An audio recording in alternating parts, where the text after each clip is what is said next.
નમસ્કાર વિદ્યાર્થી મિત્રો, સ્વાગત છે તમારું આપણી પ્યારીજી યુટ્યુબ ચેનલની અંદર. આપણે ધોરણ 12 સાયન્સના કેમિસ્ટ્રીનો અભ્યાસક્રમને લગાતાર આગળ વધતા રહીએ છીએ. તમે પણ મારી આશા પ્રમાણે તમે ખૂબ સારી રીતે તૈયારી કરતા હશો, MCQ સોલ્વ કરતા હશો. તમારે કોઈ પણ ચેપ્ટર પૂરું થાય એટલે chapter wise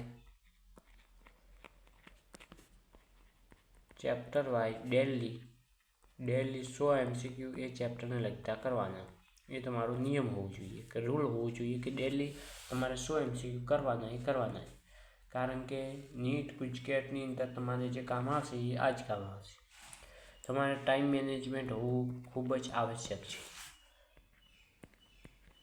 time management, daily routine, daily practice, revision. આ શબ્દ એવા છે કે તમને આમાંથી તમે જેટલાને ફોલો કરશો એટલી તમારી સક્સેસ તમારી નજીક આવશે. એ તમારે યાદ રાખવાનું છે. હંમેશા યાદ રાખજો મિત્રો, ટાઈમ મેનેજમેન્ટ હોવું આવશ્યક છે. 120 MCQ 3 કલાકની અંદર પૂરા કરવા. ગુજકેટની અંદર મહત્ત્વનું છે. એની અંદર ફિઝિક્સના તમારે દાખલા પણ ગણવાના આવશ્યક બની શકે છે. બીજું છે ડેલી રૂટીન. તમે ડેલી ઉઠીને પહેલાં અડધો કલાક એ કામ કરો કે આજે તમારે શું કરવાનું છે. Daily work to do list બનાવી નાખો. ટુ ડુ લિસ્ટ, ડેલીની ટુ ડુ લિસ્ટ તમારે બનાવવી. અઠવાડિયાનો ટાઈમ ટેબલ નહીં બનાવવાનું, માત્ર દિવસનું બનાવવાનું છે. એને ફોલો કરવાનું છે. બીજા દિવસે ફરીથી નવું. ઓકે, એટલે કે ડેલી તમારું રૂટીન. ડેલી પ્રેક્ટિસ કરવાની છે. જે તમે સાંજના 7 વાગ્યા સુધીમાં રીડિંગ કરો છો એનું બધું પ્રેક્ટિસ સૂતી વખતે કરી અને પછી જ સૂવાનું છે. Daily practice. રિવિઝનની અંદર તમને હું એક સ્ટ્રેટજી આપું કે ડેલી તમારે રિવિઝન જેટલું ચાલે, એક તો ડેલી રિવિઝન કરવાનું. ડેલી એટલે શું? જે દિવસે એ જ દિવસે રિવિઝન, એ જ દિવસે. એક સન્ડેનો કરવાનો, અથવા ગમે તમે દિવસ થાય, પણ સન્ડે તમારા માટે ખૂબ જ સારો કહેવાશે. તો કે શનિવાર સુધી ચાલ્યું એનું રિવિઝન. સમજ્યા? એના પછી તમારે એક મંથલી કરવાનું, એટલે કે એના માટે આખા મંથનું 1 મંથનું રિવિઝન. અને એક મોસ્ટ ઇમ્પોર્ટન્ટ જે સાયન્સની અંદર વિદ્યાર્થીઓ કરતા નથી પરંતુ કરવું જોઈએ, ટેસ્ટ. શું? રેગ્યુલર ટેસ્ટ આપવાના. તમારે શું કરવાનું છે? રેગ્યુલર ટેસ્ટ આપવાના. જેથી તમારે તમારી એફિશિયન્સી વિશે માહિતી મેળવાય. હવે આ બધું તમારું રૂટીન પૂરું થઈ જાય એટલે તમારે આપણે આગળ ચાલવાનું છે. એ જ રીતે આપણે આજે ચેપ્ટર નંબર 8 12 સાયન્સ કેમિસ્ટ્રીની અંદર ચેપ્ટર નંબર 8ની શરૂઆત કરવાના છીએ, કે જેમાં શાનો ક્રિયાશીલ સમૂહની વાત કરવામાં આવી છે. Aldehyde, ketone and carboxylic acid. 3 ક્રિયાશીલ સમૂહની વાત કરવામાં આવી છે. તમે ઇંગ્લિશ ભણો છો, ઇંગ્લિશની અંદર તમારે કેટલાક ક્રિયાપદો આવે છે. દાખલા તરીકે કેન વિશે સમજવું પડે, કુડ વિશે સમજવું પડે. આવી જ રીતે આ પણ એક ક્રિયાપદો છે, સમજી લેવાનું છે. તમે એ વિશે માઇટ વિશે ભણો છો ને એ રીતે. શું છે આલ્ડીહાઇડ, કીટોન અને કાર્બોક્સિલિક એસિડ? પહેલાં ચેપ્ટર વિશે આપણે સમજવું જરૂરી છે. ચેપ્ટરની અંદર વાત કરીએ કે ચેપ્ટરની અંદર આલ્ડીહાઇડ એટલે કયો ક્રિયાશીલ સમૂહ થશે ખબર છે તમને? CHO સમૂહ થશે. કીટોન એટલે શું થશે? તો કે બંને બાજુ R સમૂહ છે એન્ડ C ડબલ બોન્ડ, આને કહેવાય કીટોન. અને કાર્બોક્સિલિક એસિડ એટલે શું? RCOOH. એટલે કે આ એક કાર્બન સાથે જોડાયેલું છે, આ બંને 2 કાર્બન સાથે જોડાયેલું છે, આ પણ એક કાર્બન અને એક OH સમૂહ વડે જોડાયેલા છે. એને કહેવાય છે આલ્ડીહાઇડ, કીટોન અને કાર્બોક્સિલિક એસિડ. હવે તમે આમાં શું સમજશો? તો કે આ કાર્બન ઓક્સિજનનું બંધ કેવું છે? કાર્બન ઓક્સિજન બંધ કેવું છે? એકલ બંધ હશે. કેવું છે? એકલ બંધ હશે. એટલે કે એક બંધથી જોડાયેલા છે. આ ક્રિયાશીલ સમૂહ કાર્બન સાથે કયા બંધથી જોડાયેલા છે? એક બંધથી જોડાયેલા હશે. જ્યારે એક જ આની અંદર તફાવત છે કે જે આ કીટોન છે, આ કીટોન સમૂહ તમારો જે છે કીટોન સમૂહ છે એ કેવા બંધથી જોડાયેલું છે તો કે દ્વિબંધી છે જોડાયેલું. તમને આગળના ચેપ્ટરમાં જણાવ્યું એ મુજબ તમારે હવે જો એક બંધી જોડાયેલો તો સંકરણ કયું થશે sp3, બે બંધી જોડાયેલો છે તો સંકરણ કયું થશે sp2. ચલો આટલા વિશે તમારે બેઝિક માહિતી હોવી જોઈએ છે. આ બધા શું છે ક્રિયાશીલ સમૂહ છે. હવે જે આલ્ડીહાઇડમાં તમે કાર્બનિક સમૂહ જે આલ્ડીહાઇડ છે, આ આલ્ડીહાઇડ આ કીટોન થઈ ગયું અને આ કાર્બોક્સિલિક એસિડ થઈ ગયું. હવે જે આ કાર્બોનિલમાં કાર્બન સમૂહ છે એ કોની સાથે જોડાયેલું છે, આ બાજુ પણ કાર્બન હશે, આ બાજુ હાઇડ્રોજન હશે. કીટોનમાં બંને બાજુ કાર્બન હશે. શું હશે? બંને બાજુ કાર્બનથી જોડાયેલું હશે અને આ એક કાર્બન સાથે જોડાયેલું છે. એટલે તમારે આ રીતે તમારો દર્શાવવાનું છે. ઓકે, હવે જે કાર્બનિલ સમૂહનું કાર્બન છે એ અન્ય કાર્બન અથવા હાઇડ્રોજન સાથે અને હાઇડ્રોક્સિલ સમૂહના ઓક્સિજન પરમાણુ સાથે જોડાય છે તેમને કાર્બોક્સિલિક એસિડ કહેવાય છે. આનું તમારે જો બંધારણ ખુલ્લું આવી રીતે દર્શાવવું હોય તો કઈ રીતે દર્શાવી શકાય? R છે, C છે, O છે અને OH છે. સર આ તો COOH થઈ ગયું, પરંતુ કાર્બનની સંયોજકતા 1, 2 અને 3 જ થઈ. તો કે આની અંદર બેટા પણ કયો બંધ આવેલ છે? દ્વિબંધ આવેલ છે. ઓકે, શું આવેલ છે? દ્વિબંધ આવેલ છે. તો આમાં કીધું શું છે કે જે કાર્બનિક સમૂહનું કાર્બન કયો કહેવાય? આ કાર્બન છે. કાર્બનિક સમૂહનું કાર્બન કોની સાથે જોડાયેલું છે? તમે એક વસ્તુ નોટિસ કરો કે એક તો આ કાર્બન સાથે જોડાયેલું છે, ઓકે, અને બીજું કયા સાથે જોડાયેલું છે તો કે આ OH. એક વસ્તુ તમે ફરીથી હું તમને કહું, કાર્બોનિલ સમૂહ કહે એટલે કે કાર્બોનિલ સમૂહ કોને કહેવાય? આ થઈ ગયો કાર્બોનિલ સમૂહ. હવે બીજું કોની સાથે? NCERTની તમારે આપે છે અન્ય કાર્બન સાથે જોડાયેલું છે અને એક OH સમૂહ સાથે જોડાયેલું છે. તો આનું એક શબ્દ કહીએ કે આ શું છે તો કે આ COOHનું બંધારણ છે. તો આને શું કહેવાય? કાર્બોક્સિલિક એસિડ કહેવાય, કે જેની અંદર એક કાર્બન સાથે જોડાયેલો છે અને બીજો હાઇડ્રોક્સિલ સમૂહ સાથે જોડાયેલો છે. પરંતુ સાહેબ આ O પર સાથે જોડાય, પરંતુ આ આખા સમૂહને જ કાર્બોનિલ સમૂહ કહેવાય છે. તો NCERTની અંદર શું કીધું છે તો કે કાર્બોનિલ સમૂહનો કાર્બન કોની સાથે જોડાયેલું છે? અન્ય કાર્બન સાથે અને OH સમૂહ સાથે જોડાયેલ છે. કાર્બનિલ સમૂહનો કાર્બન કીધું છે એટલે તમારે અહીં ઓક્સિજનની વાત કરેલ અંદર જ કરેલ છે. જ્યારે બીજો આપણે વાત કરીએ કે કાર્બનિલ સંયોજનો કાર્બન અને હાઇડ્રોજન સાથે જોડાય. જો કાર્બનિલ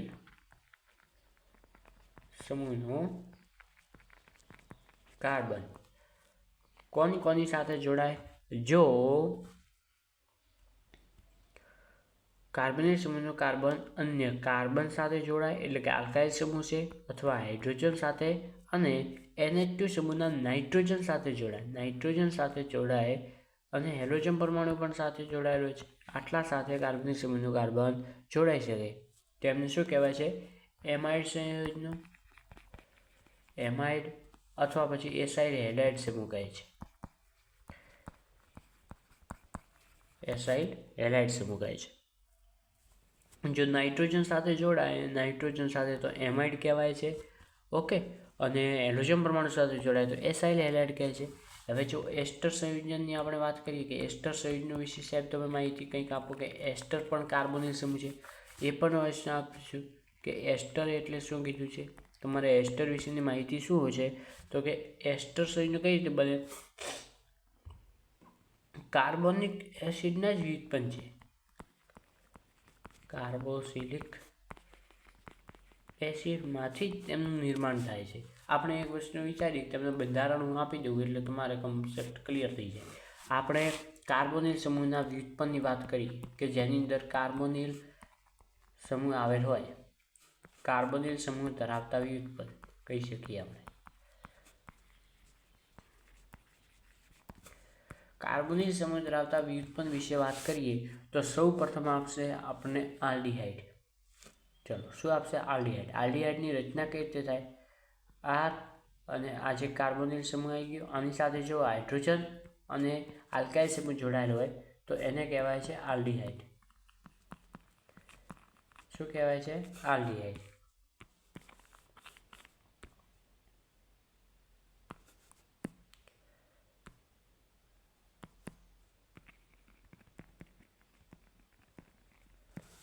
ચલો બીજો નંબરનો છે કે જે કીટોન સમૂહ છે એની સાથે જો બંને આલ્કાઇલ સમૂહ જોડાય તો એને કહેવાય છે કીટોન. કાર્બોનિલ સમૂહ સાથે જો એક આલ્કાઇલ સમૂહ જોડાય અને એક હાઇડ્રોક્સિલ સમૂહ જોડાય તો એને કહેવાય છે કાર્બોક્સિલિક એસિડ. શું કહી શકાય છે? Carboxylic acid. કાર્બોક્સિલિક એસિડ સંયોજન કહી શકાય. એના પછી આપણે વાત કરીએ, જો કાર્બનિલ સમૂહ સાથે એક હાઇડ્રોજન જોડાય અને એક જો હેલોજન જોડાય તો એને કહેવાય એસાઇલ હેલાઇડ. શું કહી શકાય એને?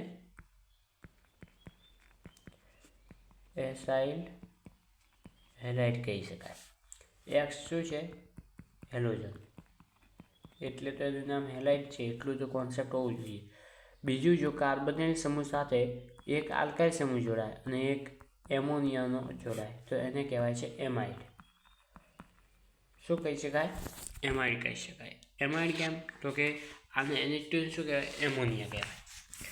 બીજું છે, જો C ડબલ બોન્ડ O સાથે એક આલ્કાઇલ સમૂહ જોડાય અને બીજું OR સમૂહ જોડાય તો એને કહેવાય છે એસ્ટર. આ બધા વ્યુત્પન્ન છે જે તમારે આ ચેપ્ટરની અંદર કદાચ ભણી શકાય છે. બીજું છે ડબલ સી. આ જે બંને કાર્બોનિલ સમૂહ છે એ કોની સાથે જોડાયેલા હોય? ઓક્સિજન સાથે જોડાયેલા હોય અને બંને એક આલ્કાઇલ સમૂહ સાથે જોડાયેલા હોય તો એને કહેવાય છે acid anhydrate. Acid anhydrate. Okay, તો ફરીથી એક વખત નજર મારી નાખીએ કે આના વ્યુત્પન્ન, કાર્બોનિલ સમૂહના વ્યુત્પન્ન વિશે તમારે જો પૂછાય કે જો આને એમાઇડ આલ્લાઇડ એટલે શું? તો કે RCHO, જેમાં RCHO સમૂહ દેખાય એટલે એને કહેવાય આલ્ડીહાઇડ. બંને બાજુ આલ્કાઇલ સમૂહ હોય અને એ કાર્બન સાથે જોડાયેલો હોય એને કહેવાય કીટોન, જેની અંદર કાર્બનિક સમૂહ માત્ર C ડબલ બોન્ડ હશે. આની અંદર C ડબલ બોન્ડ OH જોવા મળે તો આ સમૂહ આવશે કાર્બોક્સિલિક એસિડ. ઓકે, એના પછી વાત કરીએ કે જો C ડબલ બોન્ડ O સાથે હેલોજન જોડાયેલો હોય એટલે કે આપણે કહી શકીએ COX સમૂહ જોડાયેલો હોય કાર્બન સાથે તો એને કહેવાય એસાઇલ હેલાઇડ. શું કહી શકાય? Acyl halide. C double bond સાથે NH2 જોડાયેલું હોય તો એને કહેવાય હેમાઇડ. C double bond O NH2 નહીં થાય, CONH2 થશે. જો COOR, C double bond OR જોડાયેલો હોય તો એને કહેવાય છે એસ્ટર. અને એક વધ્યું કે C double bond O acid anhydrate કહેવાશે. ઓકે, ચલો એસિડ એનહાઇડ્રેટ કહેવાશે.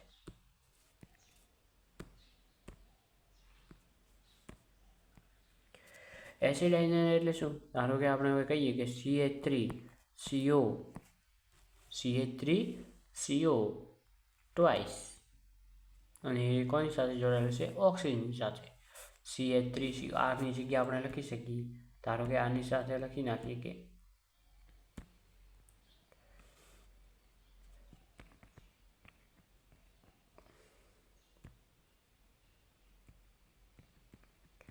CH3 અને CH3 હોય તો આ CH3CO અને આ પણ CH3CO ઓક્સિજન સાથે જોડાયેલ છે તો આ બની ગયું એસિડ એનહાઇડ્રેટ. આવો સમૂહ જોવા તમને મળશે. હવે આપણે આગળ માહિતી આપીએ કે એનું એક 3 વ્યુત્પન્નો છે. આલ્ડીહાઇડ, કીટોન અને કાર્બોક્સિલિક એસિડ સંયોજનનું ચેપ્ટરનું નામ છે. એમાં પ્રાણી સૃષ્ટિમાં વધારે જોવા મળે. આલ્ડીહાઇડ, કીટોન અને ક્યાં જોવા મળે છે એ તમને આવડવું જોઈએ કે એ પ્રાણી સૃષ્ટિમાં વ્યુત્પન્ન જોવા મળે છે. પ્રાણી સૃષ્ટિમાં મહત્તમ માત્રામાં જોવા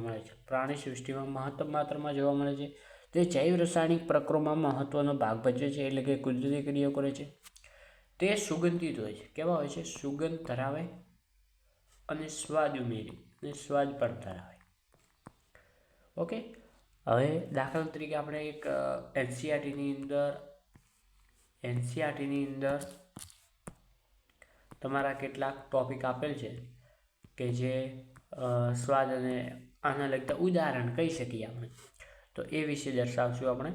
ચલો, પહેલું એક બેન્ઝીનનો વ્યુત્પન્ન આપેલ છે જેની અંદર CHO સમૂહ છે. તમે જવાબ આપો કે આને શું કહેવાય, તો કે બેન્ઝાલ્ડીહાઇડ, કારણ કે આ કયો સમૂહ છે, આલ્ડીહાઇડ. એની સાથે OH સમૂહ જોડાયેલો છે. હવે શું થઈ ગયું, બેન્ઝાલ્ડીહાઇડ અને આલ્કોહોલ જોડાયેલો છે અને OCH3 પણ જોડાયેલ છે. ચલો, આ સમૂહને શું કહેવાય છે, વેનિલિન. જે તમારે MCQની અંદર પૂછાઈ શકે. વેનિલિન શા માટે ઉપયોગી છે, કેમાંથી મળે છે, તો કે વેનીલા દાણામાંથી, જે તમારા NCERTમાં ચોખ્ખા શબ્દોમાં લખેલું છે. વેનીલા દાણામાંથી. વેનીલા આઈસ્ક્રીમની વાત અહીં નથી થતી. ઓકે, ધ્યાનમાં રાખો. એક બીજો સમૂહ ફરીથી આપેલ છે, જે પણ એક શું છે, બેન્ઝીનનો જ વ્યુત્પન્ન છે.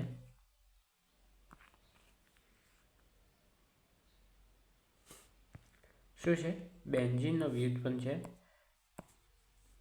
અને એક ફેર 3 શબ્દો આપેલ છે. કેટલા આપેલ છે, 3 આપેલ છે.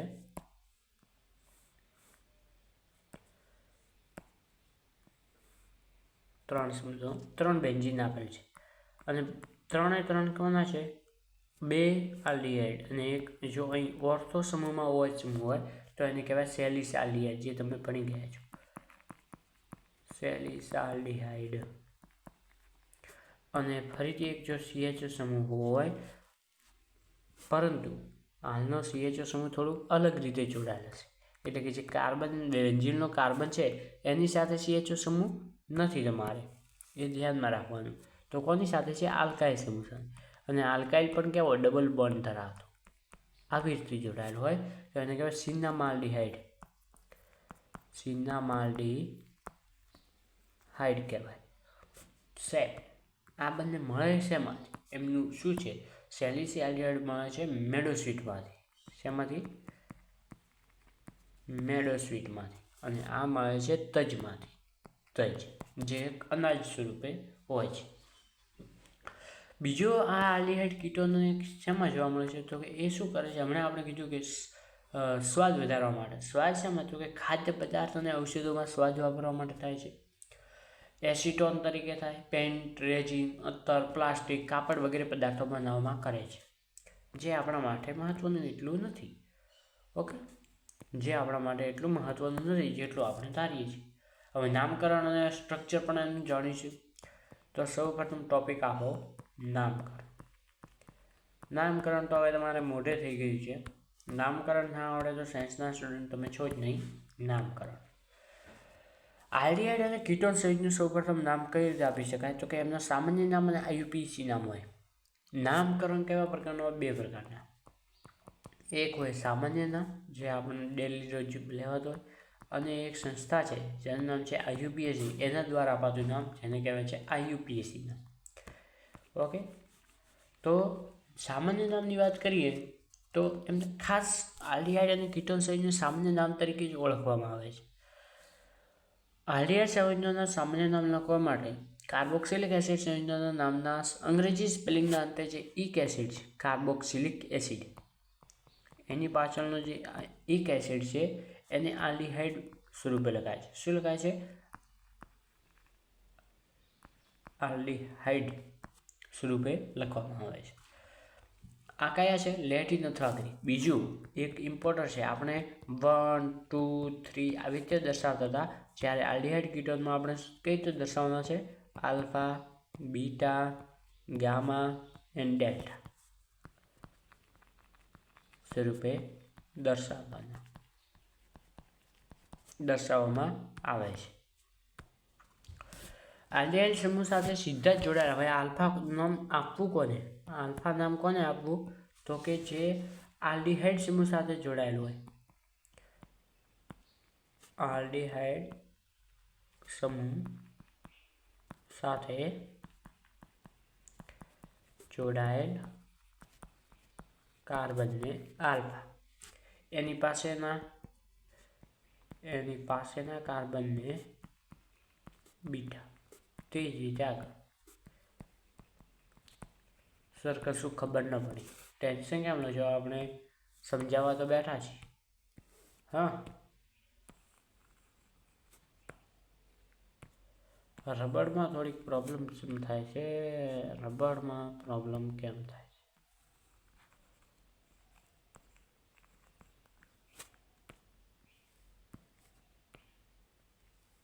હા, ઓકે.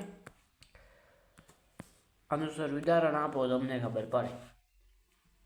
આપણે કોનું કીધું છે? આલ્ડીહાઇડ સમૂહ સાથે જોડાયેલ કાર્બન. એટલે કે આલ્ડીહાઇડ સમૂહનું ઉદાહરણ લઈએ, CH3, એક લાંબી શૃંખલા લઈએ આપણે, CH3, CH2, CH2, CH2, CHO.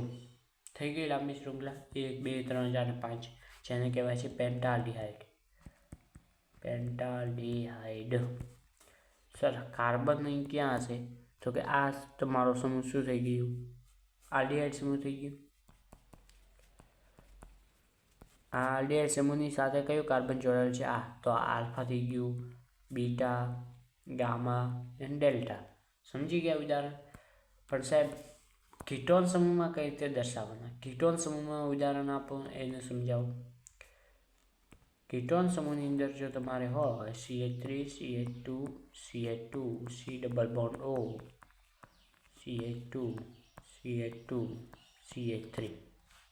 આની અંદર સાહેબ કઈ રીતે આલ્ફા હશે? તો આ તમારો એક પહેલો તો તમારે કાર્બનિક સમૂહ ગોતવા. આ આલ્ફા કાર્બન, આ બીટા કાર્બન, આ gamma. Alpha dash, beta dash, gamma dash. થઈ ગયું કમ્પ્લીટ. આલ્ડીહાઇડ અને કીટોનનું નામ આવડે. ઉદાહરણ સ્વરૂપે CH3, CHO ને કોના રૂપે નામ શું થશે? એસિટાલ્ડીહાઇડ.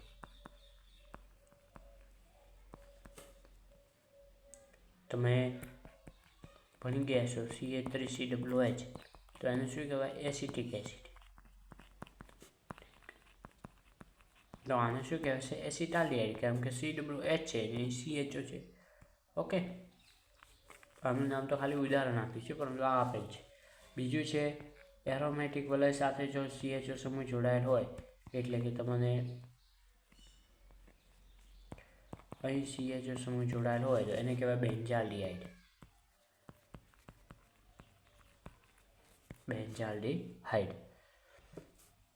આ તમારા થઈ ગયા આલ્ડીહાઇડ સમૂહના નામ. ઓકે, ચલો. આલ્ડીહાઇડ સમૂહના નામની પછી તમારે આવશે કીટોન સંયોજન. કીટોનનું નામ કઈ રીતે આપવું એ તમારે હવે આવશે. હવે શેનું આવશે? કીટોનનું નામકરણ. કીટોનનું નામકરણ કાર્બોનિલ સમૂહ સાથે જોડાયેલા બે આલ્કાઇડ અથવા એરાઇલ સમૂહના નામના આધારે નક્કી કરે. મને તમને કીધું ને, alpha alpha dash, beta beta dash વડે દર્શાવાય. ઓકે, આપણે એક ઉદાહરણ જ લઈએ ડાયરેક્ટ, કે CH3, C double bond CH3. એકદમ સિમ્પલ છે, અને સિમ્પલ કોઈ પણ હોય એમનું એક સામાન્ય નામ હોય, અને આને કહેવાય છે જે IUPAC નામ. આનું પહેલું શું થશે? IUPAC નામ તમારે શીખડાવવાનું છે, પરંતુ ફરીથી કહી દઉં કે આના જે થશે સામાન્ય નામ શું થશે? તો કે એસિટોન. કારણ કે સામાન્ય છે, બેઝિક આખું છે. આનાથી નીચેનું કોઈ કાર્બન ધરાવતી કોઈ સંકીર્ણ જ નથી, અને કહેવાય છે એસિટોન. ચલો, બેન્ઝીનમાં સર હોય તો કઈ રીતે દર્શાવતા? બેન્ઝીન આપેલું છે, એની સાથે આ જોડાયેલું હોય, અને કીટોન કહી શકાય. હજી એક વસ્તુ બાકી છે, CH3. આને સર શું કહેવાય? દેખો, આને શું કહેવાય? પહેલો આને કહેવાય એસિટિક એસિડ. આને શું કહેવાય? ફિનોન તરીકે ઓળખી શકાય. ફિનોન તો શું કહી શકાય? એસિટોન, ફિનોન, એસિટોફિનોન કહી શકાય. ઓકે, બંને બાજુ જો બેન્ઝીન આપેલા છે, તમારે એક NCERTમાં ઉદાહરણ છે C ડબલ બોન્ડ અને અહીં પણ બેન્ઝીન હોય, તો શું કહેવાય? બેન્ઝોફિનોન. બેન્ઝોફિનોન. ઓકે, ચલો. IUPAC નામ એટલે શું? IUPAC નામ કઈ રીતે આપવું? IUPAC નામ તો એ નામ લખવા માટે આપણે શું કરીએ તો જે સંયોજનનું અંગ્રેજી સ્પેલિંગ હોય આલ્કેનનું એના ઈને એલ અથવા ઓએન વડે દર્શાવાય. એની પાછળ પરતે શું લગાડાય? પરતે આલ, જે આલ્ડીહાઇડ સમૂહ માટે હોય. અને જો કીટોન હોય તો કે ઓન.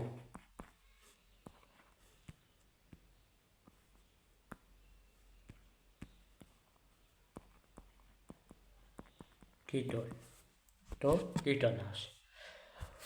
કાર્બન શૃંખલા જો દીર્ઘતમ હોય તો ક્રમ આપવાની શરૂઆત આલ્ડીહાઇડ સમૂહના કાર્બનથી કરાય. ધારો કે કોઈ મોટી શૃંખલા આપેલી છે તમારે CH3 CH2 CH2 CH2 CHO CH2 OH આવી કોઈ શૃંખલા આપેલી છે તો એનું કાર્બન જે શૃંખલાનું નામ હશે એ કોના થશે? અહીંથી થશે નહીં, પરંતુ ક્યાંથી થશે? અહીંથી થશે. 1 2 અને મોટામાં મોટી શૃંખલા જ હંમેશા રાખવી, તમારે યાદ રાખવાની. લાંબી શૃંખલા સુધી જ પહોંચવાનું. આવી રીતે 3 નંબર ના આપી શકાય. 4 અને 5 તો આ ચોથા સમૂહ ઉપર હાઇડ્રોક્સિલ સમૂહ જોડાયેલો છે, બીજા ઉપર મિથાઇલ સમૂહ જોડાયેલો છે અને અહીં આલ્ડીહાઇડ સમૂહ જોડાયેલો છે. અને કેટલી શૃંખલા છે? 5. તો પહેલો તો લખીએ કે બીજા ઉપર શું જોડાયેલું છે? મિથાઇલ સમૂહ. ઓકે. ચોથા ઉપર શું જોડાયેલું છે? હાઇડ્રોક્સિલ સમૂહ, તો એને કહેવાય હાઇડ્રોક્સી. અને એક ઉપર શું જોડાયેલું છે? આલ્ડીહાઇડ. તો આ સંયોજનનું નામકરણ શું થશે? તો કે 4 હાઇડ્રોક્સી 2 મિથાઇલ પેન્ટાલ્ડીહાઇડ. આવું આનું નામ થશે. ગભરાતા નહીં, આવું આનું શું થશે? નામ થશે. તો તમને નામ એક પણ આવડી ગયું છે. ઓકે. નામ આપણે અલગ લીધું તો એનસીઆરટીની, તમારા એનસીઆરટીમાં આપેલા છે એ તમારે જોઈ નાખવાના છે. બીજું કોષ્ટક 8.1 નજર મારી નાખવાની. કોષ્ટક 8.1 તમારે શું કરવાની છે? તો કે નજર મારવી. એની અંદર 4-5 એવા છે જે આઈએમપી છે, જે સામાન્ય નામ કંઈક અલગ પડે છે. ઓકે, કંઈક અલગ પડે છે. જેમ કે HCHO મિથેલાડીહાઇડ કહી શકાય, પરંતુ એને શું કહેવાય છે? ફોર્માલ્ડીહાઇડ. શું કહેવાય છે? ફોર્માલ્ડીહાઇડ. CH3CHO માં કીધું, CH3CMO વિશે તમે માહિતી આપી. CH3CHO જેને કહેવાય છે ઇથાલ્ડીહાઇડ, પરંતુ સામાન્ય નામ શું છે? એસિટાલ્ડીહાઇડ. ઓકે. આવી રીતે એક ફેર છે CH2 ડબલ બોન્ડ CHO જેને કહેવાય છે એક્રોલિન, જે તમને કદી યાદ નહીં આવે. આને કંઈ લેવા દેવા જ નથી. આવી રીતે હોય છે, જે તમારે શું કરવાની છે? બસ નજર મારવાની છે. એ વિશે હું હવે ચર્ચા કરતો નથી. હવે એક આપણે આજે થોડીક કામ હોવાથી લેક્ચરનું અહીં સુધી જ રાખશું. એક તમારે એક ટૉપિક ચલાવી નાખવું હજી, કે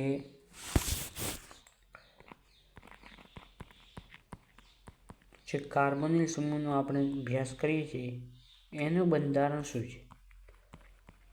એના અંદરથી આલ્ડીહાઇડ કીટોનનું નિર્માણ થાય, પરંતુ આનું જ બંધારણ શું છે? એનું જ બંધારણ તમારે જો ચર્ચા કરવી હોય તો પહેલો તો કાર્બોનિલ કાર્બન હોય કેવો છે? sp2. કેમ? C ડબલ બોન્ડ O છે, ડબલ બોન્ડ સાથે જોડાયેલું છે. 3 સિગ્મા બંધ બનાવે. સિગ્મા બંધની સંખ્યા કેટલી છે? 3. એનું બંધારણ છીએ તો કે કાર્બોનિલ સમૂહનું C ડબલ બોન્ડ O એટલે કે કયો છે? sp2 સંકૃત હશે. સિગ્મા બંધની સંખ્યા 3 હશે. ચોથો સંયોજકતા ઇલેક્ટ્રોન. ચોથો સંયોજકતા ઇલેક્ટ્રોન કઈ કક્ષકમાં દાખલ થશે? p કક્ષકમાં. કાર્બોનિલ કાર્બન 3 પરમાણુ એક જ સમતલમાં. બંધ કોણ કેટલો હશે? 120 ડિગ્રીનો. આટલું થઈ ગયું. હવે એક નીચે આંકડો ડાયાગ્રામ આપેલા છે અને એની નીચે એક ફેર આપેલું છે કે કાર્બન સંયોજકમાં ઓક્સિજનની વિદ્યુત ઋણતા વધુ હોવાના કારણે બંધ કેવો હશે? દ્વિબંધ ધ્રુવીય હશે. દ્વિબંધ કેવો હશે? તો કે સાહેબ ધ્રુવીય છે. કેમ કે કાર્બનની જે વિદ્યુત ઋણતા છે એની સરખામણીમાં ઓક્સિજનની વિદ્યુત ઋણતા વધારે છે. ઓકે, ઓક્સિજનની વિદ્યુત ઋણતા વધુ હોય છે. ઇલેક્ટ્રોન અનુરાગી અને કાર્બોનિલ ઓક્સિજન કેન્દ્ર અનુરાગી કેન્દ્ર બને છે. કાર્બોનિલ સમૂહમાં જે C ડબલ બોન્ડો છે એની અંદર જે કાર્બન છે એ શું છે? ઇલેક્ટ્રોન અનુરાગી બનશે. ઇલેક્ટ્રોન અનુરાગી. અને જે ઓક્સિજન છે એ બનશે કેન્દ્ર અનુરાગી બનશે. કાર્બનિલ સંયુક્તનું નોંધપાત્ર દ્વિધ્રુવ ચાક માત્રા ધરાવે છે અને ઇથર સંયુક્તો કરતાં વધુ ધ્રુવીય હોય છે. 1-2 બંધારણ આપેલા છે એ ચલાવીને પૂરું કરશું. ધારો કે તમારે કાર્બનિલ સમૂહ સાથે ગમે એ સમૂહ જોડાયેલો હોય તો એ કાર્બન કેટાયનનું નિર્માણ કઈ રીતે કરશે? દ્વિબંધ તૂટે એટલે ઓક્સિજન પર માઇનસ, કાર્બન કેટાયન પર ધન આયન બનશે.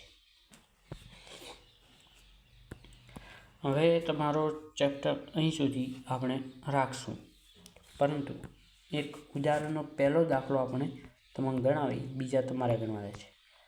તો શું આપેલ છે? આલ્ફા મિથોક્સી પ્રોપેનોલ્ડિહાઇડ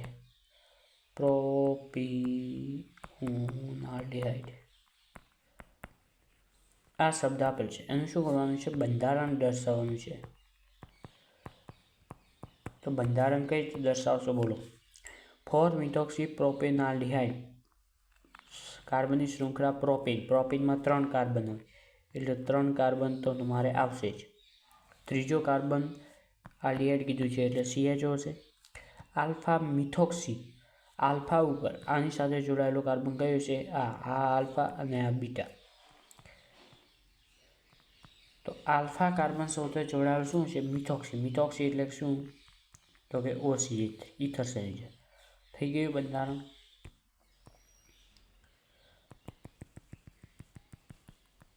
આ તમારું એક બંધારણ થઈ ગયું. CH3CH CHO CH3CH CHO O CH2 CH3 કહીએ ચાલે. ઓકે, લેક્ચર પૂરું.